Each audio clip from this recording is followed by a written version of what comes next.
Hi everyone, welcome back to another video from Tech Basics. In this video, we will be learning how to change Kwik Rewards phone number. If you want to change your registered phone number for Kwik Rewards account, then the process is quite easy, so let's jump into the video right away. First of all, launch open the Kwik Rewards app and make sure to sign into your account. After you are signed into your Kwik Rewards account, tap on the More button at the bottom right hand corner.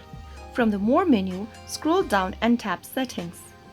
Now from the Settings menu, tap on Edit Account Info. Click on Edit Mobile Number and enter the new mobile phone number you would like to add for your account. Finally, tap Send Verification Code at the bottom. You will now receive an SMS code sent to you via your phone number.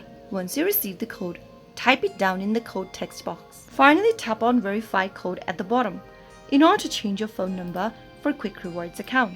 And that is how you can easily change your Kwik Rewards phone number in just a couple of steps. I hope the tutorial was helpful to you. If it was, go ahead and give us a thumbs up.